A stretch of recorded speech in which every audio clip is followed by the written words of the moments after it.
प्यारे बच्चों, आज हम बात करने वाले हैं त्रिभुज यानी कि ट्रायंगल से जुड़ा हुआ ए टू जेड कंसेप्ट जो आपके एग्जाम में बार बार पूछा जाता है। चाहे वो त्रिभुज जैसा भी हो, समबाहु हो, समकोण हो या किसी भी तरह का हो, उसका अंतःवृत्त, परिवृत्त, कुछ भी बात करें, सारा कंसेप्ट आप देने वाले हैं। अतः थोड़ा सा वीडियो लंबी होगी लेकिन आपके लिए बहुत इंपॉर्टेंट है, अतः अंत तक आप बने रहिएगा मन दाब कर। अब यहां पे सबसे पहले शुरुआत दोस्त करते हैं समबाहु त्रिभुज से। ये भैया ये समबाहु त्रिभुज होता क्या है, यहां पे पहले इसकी बात कर लेते हैं कि भैया ये समबाहु त्रिभुज होता क्या है, इसमें हमें क्या याद रखना चाहिए। तो समबाहु त्रिभुज जिसकी तीनों भुजा आपस में बराबर हो, क्लियर है, समबाहु त्रिभुज जिसकी तीनों भुजा आपस में बराबर हो। अगर भैया यहां से शीर्ष से कोई माध्यिका खींचते हैं, ध्यान से समझना, यहां पे बहुत आपके लिए इंपॉर्टेंट है। अगर कोई माध्यिका खींचते हैं तो यही माध्यिका इसकी शिशलम होगा यानी कि ऊंचाई होगा, याद रखना। सिर्फ ऊंचाई ही नहीं, यही माध्यिका आपका कोण समद्विभाजक भी होगा। क्या? कोण समद्विभाजक भी होगा। सिर्फ कोण समद्विभाजक ही नहीं, लंब समद्विभाजक भी यही होगा, लंब समद्विभाजक भी यही होगा, यानी कि चारों के चारों रेखा यही रेखा होगा, यह बात याद रखना। अब तीनों माध्यिका जहां पे काटता है उसको कहीं ना कहीं हम कहते हैं मध्य केंद्र, क्या कहते हैं, गुरुत्व केंद्र, मध्य केंद्र या गुरुत्व केंद्र। यही केंद्र यहां पे आपका हो जाता है अंतः केंद्र या भैया परिकेंद्र या भैया मध्य केंद्र। कौन केंद्र एक और बचा? लंब केंद्र। चार ही केंद्र ना होता है तो ये चारों के चारों केंद्र जो होगा यही बिंदु होगा। और यह बिंदु जो है इस रेखा को, माध्यिका को, या ऊंचाई कहो या कोण समद्विभाजक कहो या लंब समद्विभाजक कहो, 2:1 में बांटेगा। यानी ए वाला अगर 2 होगा तो ए वाला कितना होगा? 1 होगा। ये बात याद रखना। ये 2 होगा, 1 होगा, यानी ऊंचाई कितना हो जाएगा? 3 हो जाएगा। तो ये भुजा कितना हो जाएगा? तो कहना कि 2√3 होगा। क्लियर है? इतना बात अगर याद है तो समबाहु त्रिभुज का कोई भी क्वेश्चन को चुटकी बजाते आप हल कर सकते हो। एक बात और यहां पे ध्यान देना कि ये वाला जो होता है ना, ये परिवृत्त की त्रिज्या यानी कि बाहर से जो वृत्त जाएगा उसकी त्रिज्या होगा, और ये जो होगा ना वो अंतःवृत्त यानी अंदर से जो वृत्त खिंचाएगा उसकी त्रिज्या होगा, अंतःवृत्त का त्रिज्या होगा, है ना। अगर कहे अंतःवृत्त की त्रिज्या 1, परिवृत्त का त्रिज्या 2 हो जाएगा। खैर, अब यहां तक इतना सीख ही चुके हैं तो एक चीज और याद रखो कि अनुपात के रूप में अगर परिमाप निकालना चाहे तो कितना होगा? तो तीनों भुजा का योग, तो ये है 2√3, ये है 2√3, ये है 2√3, तीनों का योग करोगे तो कहोगे 6√3 हो जाएगा। परिमाप कितना हो जाएगा? 6√3। और अगर इसकी एरिया की बात करें, क्षेत्रफल की बात करें, वो कितना होगा? तो याद रखना 3√3 होगा। ये भी दिमाग में बैठा लेना, तो कहीं कोई टेंशन नहीं है। और रेशियो का ज्ञान तो आपको होगा ही, नहीं है तो यहां पर सीखिए। कहता एक समबाहु त्रिभुज की एक भुजा 6√3 सेंटीमीटर है। देखो भुजा का यहां पे वैल्यू दिया है और ऊंचाई आपसे पूछ रहा है, कोई बात नहीं, इसमें से किसी का मान देकर किसी को भी आपसे पूछ सकता है। तो भुजा दिया है तो अनुपात के रूप में भुजा कितना है दोस्त? तो कहोगे 2√3 है, तो 2√3 से इसमें भागा दे दो, अपने आप क्या निकल जाएगा भैया? तो कहोगे 3 बार कट जाएगा, यही आपका अनुपातिक 1 का मान निकल जाएगा। क्या निकल जाएगा? अनुपातिक 1 का मान। जब अनुपातिक 1 का मान निकल गया तो किसी का मान निकालना हो आराम से निकाल लोगे। आपको क्या निकालना है? ऊंचाई निकालना है। ऊंचाई कितना है? तो 2 1 3। ऊंचाई कितना है? अनुपातिक 3 है। अनुपातिक 1 का वैल्यू 3 है, तो अनुपातिक 3 का वैल्यू क्या होगा भैया? तो 3 से गुना कर दो ना, यानी 9 हो जाएगा। यानी आपका उत्तर ए हो जाएगा। नहीं समझ में आया तो टेंशन मत लेना। चलिए भैया अगले क्वेश्चन की तरफ कदम बढ़ाते हैं। ये वाला क्वेश्चन को देखते हैं। कहता है किसी समबाहु त्रिभुज, जो ही समबाहु आवे तो ये बात आप याद रखना, ए होता है 2, ए होता है 1, ए होता है 2√3। इसका भैया परिमाप होता है कितना? कहोगे 6√3। एरिया कितना होता है? 3√3। इतना आपको याद होनी चाहिए। कहता है समबाहु त्रिभुज की माध्यिका क्या दे रखा है दोस्त? कहोगे माध्यिका दे रखा है। माध्यिका देखो यही ना है माध्यिका, कितना है? 2 1 3। ये पूरा माध्यिका है। कितना है माध्यिका? 3 अनुपात के रूप में, तो 3 से भागा दे दो, कितना आ जाएगा भैया? तो कहोगे 2√3 आ जाएगा। ये क्या निकलेगा? अनुपातिक 1 का मान निकल जाएगा 2√3। अगर अनुपातिक 1 का मान निकल गया तो किसी का भी मान आप निकाल सकते हो। हमसे बोला है कि परिमाप क्या होगा, तो अनुपात के रूप में परिमाप कितना होता है? तो कहोगे 2√3 6√3 होता है। तो 1 का वैल्यू 2√3, तो 6√3 का वैल्यू कितना होगा? तो 2√3 से गुना कर देंगे, 6√3 का मान निकल जाएगा। कहेंगे 3 दूनी 36 सेंटीमीटर, यानी कि ऑप्शन आपका सी सही हो जाएगा। चलिए भैया बढ़ते हैं अगले क्वेश्चन की ओर। ये वाला क्वेश्चन कहता है कि किसी समबाहु त्रिभुज, जो ही समबाहु की बात करें ना, है ना, तो तुरंत दिमाग में ये बात आ जाना चाहिए, ये होगा 2, ये होगा 1, ये वाला होगा 2√3, है ना, ये तुरंत आना चाहिए। क्लियर है? अब सीधे आते हैं क्वेश्चन पर। कहता है समबाहु त्रिभुज की आंतरिक त्रिज्या √3 है। क्या है आंतरिक त्रिज्या? किसको कहते हैं पता है ना?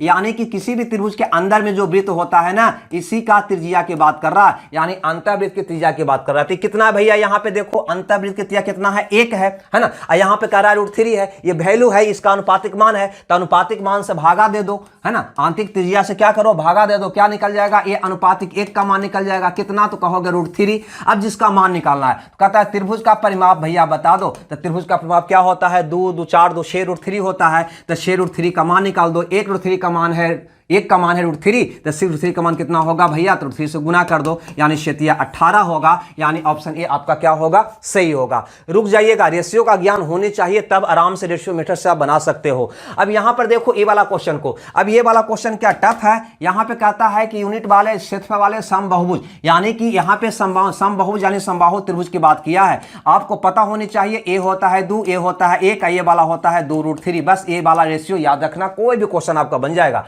कहता है उसका अंतःवृत्त और परिवृत्त की त्रिज्या का अनुपात क्या होगा। लो भैया, अंतःवृत्त और परिवृत्त की त्रिज्या का अनुपात पूछा है, तो अंतःवृत्त ये वाला हुआ, परिवृत्त ये वाला हुआ, तो अंतःवृत्त 1 हो जाएगा और परिवृत्त कितना हो जाएगा, 2 हो जाएगा। यानी 1:2 होगा, यानी 1/2 होगा। यानी कि ये ऑप्शन आपका सही होगा, है ना। इससे हमें कोई लेना देना नहीं, इससे हमें कोई लेना देना नहीं, क्योंकि अंतःवृत्त और परिवृत्त की त्रिज्या का अनुपात पूछा है। तो अंतःवृत्त 1 और परिवृत्त 2, ये 1 ये 2, तो 1/2 हो गया इसका रेशियो।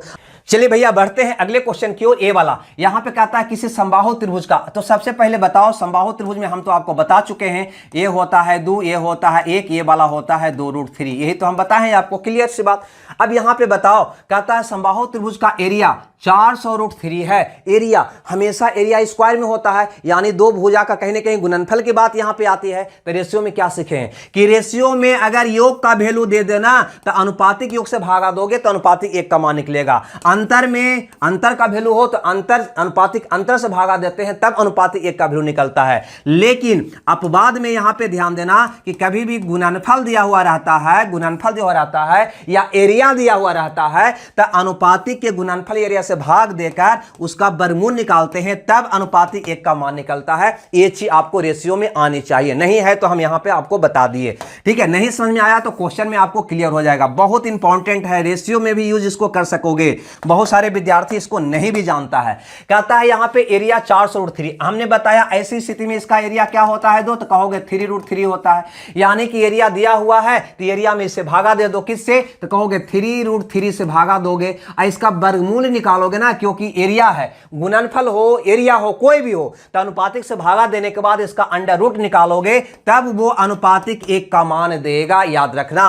और ये सब क्वेश्चन में उसी से भागा दोगे, उसी से भागा दोगे, जैसे कि यहां पे 1 से भागा दे दिए, यहां पे 3 से भागा दे दिए, है ना। बस जो आएगा वही अनुपातिक 1 का मान आएगा। यानी योग में, अंतर में, किसी में भी, है ना, उसी से भागा दोगे तो अनुपातिक 1 का मान निकलेगा। लेकिन गुणनफल रहे, एरिया रहे, गुणनफल रहे, एरिया रहे, फिर से सुनो, गुणनफल का वैल्यू या एरिया का वैल्यू रहे, तो अनुपातिक गुणनफल या अनुपातिक एरिया से भागा देने के बाद इसका वर्गमूल निकालना जरूरी है। ये वर्गमूल ही अनुपातिक 1 का मान देगा। चलो भैया, √3 से √3 कट गया, इसको हल करोगे तो आ जाएगा 400 का वर्गमूल 20 और 3 का वर्गमूल √3, यानी अनुपातिक 1 का मान इतना आ जाएगा। अब किसका मान पूछता है, तो कहता है भैया त्रिभुज का परिमाप हमें बता दो। तब परिमाप कितना होगा, तो कहोगे 6 √3 अनुपात के रूप में होगा, 2 √3 2 √3 2 √3 6 √3 होगा। अनुपातिक 1 का वैल्यू इतना, तो 6 √3 का वैल्यू कितना होगा भैया, तो इसे क्या कर दोगे, गुना कर दोगे, यानी 20 √3 से क्या कर दोगे, गुना कर दोगे। ये वाला 1 कट गया, 120 आ गया, यही इसका परिमाप हुआ, यानी ऑप्शन पहला सही हुआ। ये क्वेश्चन आपके लिए बहुत ही इंपॉर्टेंट है, इससे बहुत कुछ चाहे तो आप सीख सकते हैं। मैंने जो बताया है अनुपातिक 1 का मान निकालने के लिए तरीका, कि वैल्यू में उसका अनुपातिक मान से भागा देने पर अनुपातिक 1 का मान निकलता है, लेकिन गुणनफल हो, एरिया हो, उसमें भाग देने के बाद वर्गमूल करने पर अनुपातिक 1 का मान निकलता है। यह बात आप ध्यान रखना।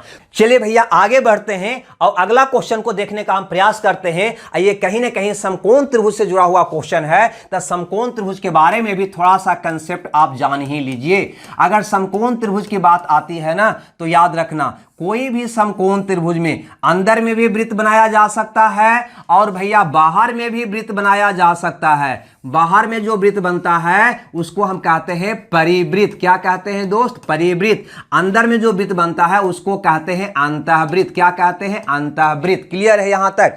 अब यहां पे ध्यान देना, अगर ये भुजा ए हो, ये बी हो और कर्ण आपका सी हो, तो ये अंदर वाला वृत्त का त्रिज्या जो होगा ना, यानी कि आंतरिक त्रिज्या जो होगा वो होगा लंबवत भुजा का योग, यानी a प्लस बी माइनस कर्ण का आधा। आप जानते भी होंगे, नहीं जानते हैं तो ये बात को याद रखना। क्लियर है कि अंतःवृत्त का त्रिज्या a प्लस बी माइनस सी बटा 2 होगा। लेकिन अगर आपसे कहे कि परिवृत्त का त्रिज्या क्या होगा, बल्कि r से इसको हम रीड कर देते हैं, तो कह देना कर्ण का आधा होगा, कर्ण का आधा होगा। ए बात याद रखना, यानी ए वाला होगा, ए वाला कर्ण का आधा होगा, और इधर से चलोगे तो ए वाला होगा। ठीक है, तीनों शीर्ष यहां यहां यहां मिलेगा। ये परिवृत्त का त्रिज्या कर्ण का आधा, अंतःवृत्त का त्रिज्या लंबवत भुजा का योग माइनस सी बटा 2 होगा।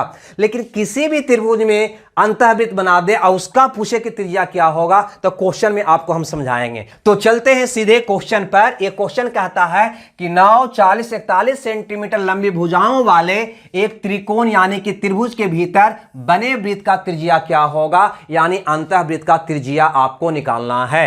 1 मिनट, 9, 40, 41, अभी से 2 दिन पहले मैंने आपको समझाया है पाइथागोरस ट्रिक निकालना, कि विषम से पाइथागोरस ट्रिक कैसे निकालते हैं, सम से कैसे निकालते हैं। क्या 9, 40, 41 एक ट्रिपलेट है? कहोगे हाँ जी है। 9 9 81 माइनस 1/2 40, 9 9 81 प्लस 1/2 यानी कि 41 है कि नहीं। ये तीनों ट्रिपलेट है, यानी हम कह सकते हैं भैया ये कहीं ना कहीं समकोण त्रिभुज की भुजा लग रहा है। और कहता है कि ये त्रिभुज के अंदर जो वृत्त बना हुआ है ना, इसकी भैया त्रिज्या हमको बता दो। तो भैया अंतःवृत्त का त्रिज्या निकालना हो तो मैंने क्या बताया है, कहा है a प्लस बी, a है 9, b है भैया 40 और c यानी कि कर्ण है 41, तो a प्लस बी माइनस सी बटा क्या कर दोगे 2। क्लियर है, अंतःवृत्त का त्रिज्या आपका निकल जाएगा। तो कहोगे 49 में से 41 गया 8/2 यानी कि 4, अर्थात डी आपका ऑप्शन क्या हो जाएगा, सही हो जाएगा। क्लियर है। चलिए भैया आगे बढ़ते हैं, अगला क्वेश्चन को देखते हैं।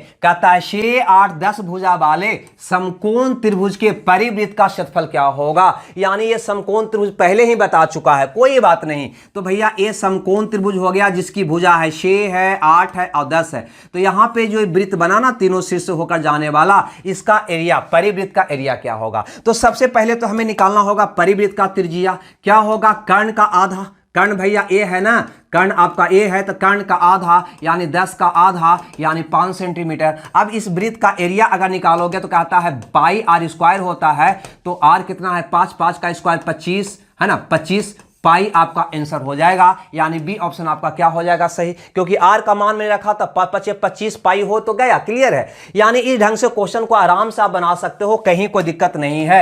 ये वाला क्वेश्चन में कहता है एक समकोणीय त्रिभुज, यहां पे भी कहा एक समकोणीय त्रिभुज, यानी ये त्रिभुज कहीं ना कहीं समकोण है जिसका ए कोण भैया 90 है, यानी ए हो गया ए बी सी। यही ना कहा कि ए कोण 90 है तथा ए बी भैया 6 है, ए वाला 6 है और ए सी भैया 8 है। यहां से भी देखो 3, 4, 5 का डबल। क्लियर है, समझ में आ गया क्या, यानी ये 3 का डबल, ये 4 का डबल, ये 5 का डबल, 3 का डबल, 4 का डबल, 5 का डबल, 3, 4, 5 ट्रिपलेट होता है ना, 3, 4, 5, तो 3 का डबल, 4 का डबल, 5 का डबल, यानी कि ये 6, 8 तो कितना होगा 10 होगा। अब हमसे कहता है त्रिभुज के अंदर बना है, एक वृत्त इस त्रिभुज के अंदर बना है, यानी एक वृत्त त्रिभुज के अंदर बना है, यानी अंतःवृत्त हो गया। तो वृत्त का परिमाप क्या होगा, तो भैया परिमाप निकालने के लिए पहले क्या निकालना होगा, ये वृत्त का त्रिज्या। तो वृत्त का त्रिज्या निकालोगे तो क्या होगा, तो कहोगे लंबवत भुजा का योग यानी 8 + 6 - 10 का आधा, नहीं 8 + 6 + -10 का आधा। ये वाला मिटा दे, क्या गिजबी लग रहा है क्या, हटा देते हैं इसको, आपको ज्यादा समझ में आएगा, है ना। तो r कैसे निकालोगे, तो कहोगे 6 + 8 - 10 का आधा, 14 में से 10 गया 4/2 का आधा कितना हो जाएगा 2।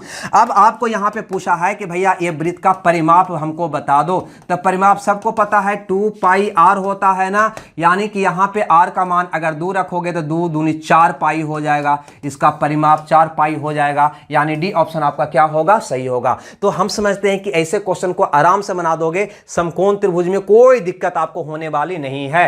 तो ये वाला क्वेश्चन देखो, ये क्वेश्चन आया है, बहुत सा विद्यार्थी को दशमलव में देखकर है ना परेशानी हो सकती है, कोई बात नहीं, लेकिन कहा है समकोण त्रिभुज, यानी कि इसकी तीनों भुजा कहीं ना कहीं ट्रिपलेट तो होगा ही होगा। दो संलग्न भुजा 1.5 सेंटीमीटर है और दूसरा भुजा 2 सेंटीमीटर है, ठीक है। तो इसके परिवृत्त का क्षेत्रफल क्या होगा, यानी बाहर से जो वृत्त जाएगा ना उसका एरिया। तो पहले कर्ण निकालो ना, तो कर्ण निकालना कितना आसान है, यहां पर ध्यान से समझना भैया। ये 4 का आधा है, ये 3 का आधा है, 3 4 5 ट्रिपलेट होता है कि नहीं होता है, 3 4 5 ट्रिपलेट होता है कि नहीं। तो भैया ये 4 का आधा, 3 का आधा, तो 5 का आधा कितना हो जाएगा दोस्त, कहना कि 2.5 सेंटीमीटर का हो जाएगा कर्ण इसका। खैर हमसे क्या पूछा है, परिवृत्त, क्या पूछा है, परिवृत्त की बात किया है। तो परिवृत्त का पहले त्रिज्या निकालो, क्या होगा, कर्ण का आधा, यानी कि 2.5 का आधा करोगे भैया तो आ जाएगा 1.25। अब इसका क्या पूछा है, परिवृत्त का एरिया यानी कि क्षेत्रफल क्या होता है, पाई आर स्क्वायर, सबको पता है ना। इसका स्क्वायर करोगे, इसका स्क्वायर करोगे, 125 का स्क्वायर करना बहुत आसान है, 100 से 25 जाता है, 25 का वर्ग 625, 25 लिखोगे, 6 रख लोगे, है ना, 25 ऐड करो, 150 से 6 156 होगा। अगर किसी को, है ना, 4 अंक, अगर किसी को है ना वर्ग निकालना नहीं आता है तो हम वर्ग पर वीडियो बना चुके हैं, उसको आप देख लीजिएगा। 1.5 से 25 पाई, यानी कि सी ऑप्शन का नहीं सही होगा। तो देखिए कैलकुलेशन डिपेंड करता है, जब फंडामेंटल भी आपके पास होनी चाहिए। तो क्या आगे बढ़ा जाए, चलो भैया आगे बढ़ते हैं अगले क्वेश्चन में। यह कहता है कि एक 64 सेंटीमीटर परिमाप वाले एक त्रिभुज की अंतः त्रिज्या 8 है, तो उस त्रिभुज का क्षेत्रफल क्या होगा। तो अभी तक आप समकोण त्रिभुज की बात कर रहे थे, लेकिन ये त्रिभुज की बात कर रहा है। तो याद रखना दोस्त, यहां पे किसी भी त्रिभुज की बात करें, किसी भी त्रिभुज, चाहे समकोण हो या विषमबाहु हो, कोई भी त्रिभुज हो, तो त्रिभुज के अंदर अगर आप वृत्त बनाते हो, यानी कि ये अंतःवृत्त बनाते हो और इसकी त्रिज्या अगर r होता है, तो एक फार्मूला आप याद रखना कि त्रिभुज का क्षेत्रफल होगा r गुना s, आर गुना एस। एस क्या है, तो अर्थ परिमिति है, यानी तीनों भुजाओं का योग का आधा होता है अर्थ परिमिति। ए बी सी अगर हो तो ए बी सी का आधा होता है एस। क्लियर है, ये त्रिभुज का क्षेत्रफल आर, अंतःवृत्त का त्रिज्या।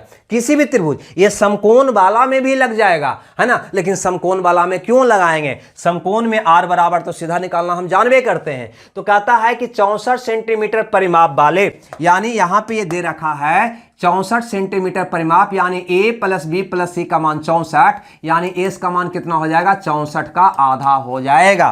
क्लियर है दोस्त, समझ में आ रहा है कि नहीं आ रहा है। अब कहता है यहां पे अंतःवृत्त का त्रिज्या यानी कि r, अंतःवृत्त का त्रिज्या यानी कि r है 8, तो त्रिभुज का क्षेत्रफल क्या होगा। तो त्रिभुज का क्षेत्रफल क्या होगा, तो कहोगे r गुना एस होगा। r हमारा दे रखा है 8 और एस हमारा हो जाएगा परिमाप, यानी तीनों भुजा के योग 64 है, तो एस होगा परिमाप का आधा, यानी 64 बटा क्या होगा 2। हल कर देंगे, यानी 32 दूनी 64, इसको हम काटेंगे, 8 दूसरा बाकी 1, 8 या 24, 1 25, 256 मेरा आंसर होगा, यानी कि ये वाला। यानी हम अभी समकोण त्रिभुज को देखें थोड़ा सा पहले। अब किसी भी त्रिभुज में अगर अंतःवृत्त की बात कर दे तो ये फार्मूला याद रखना, अगर समकोण ना हो तब तो निकालना कठिन हो जाएगा ना। समकोण रहेगा तो अंतःवृत्त का त्रिज्या a प्लस बी माइनस सी बटा 2। अगर समकोण के अलावा कोई त्रिभुज हो या समकोण ही कहा ना हो, ये सभी त्रिभुज पर लागू होगा, तो क्या होगा, त्रिभुज का एरिया बराबर r गुना एस, या r बराबर त्रिभुज का क्षेत्रफल बटा एस। क्लियर है, आगे बढ़ते हैं अगले क्वेश्चन में, ये वाला में। यहां पे कहता है किसी त्रिभुज का परिमाप यानी कि तीनों भुजा का योग, है ना, 28 है, तो ये कितना होगा, 28 का आधा 14 हो जाएगा। तथा अंतःवृत्त का त्रिज्या यानी कि r कितना है, 3.5, तो एरिया क्या होगा, तो त्रिभुज का एरिया क्या होता है, r इंटू एस। r हमारा दे रखा है 3.5 और गुना s कितना होगा, तो परिमाप का आधा, यानी 28 बटा 2 होगा। क्लियर है दोस्त। अब इसको अगर काटोगे यहाँ पे कहोगे 14 दूनी 28, इसको गुना करोगे तो 14 5 70, दशमलव हट गया, बाकी 7 चौथी 42 और 7 49, आपका उत्तर होगा कौन, पहला। तो आप इसको बना लोगे, कहीं कोई दिक्कत नहीं होगा। एक एक बिंदु को कॉपी में नोट करते जाना है।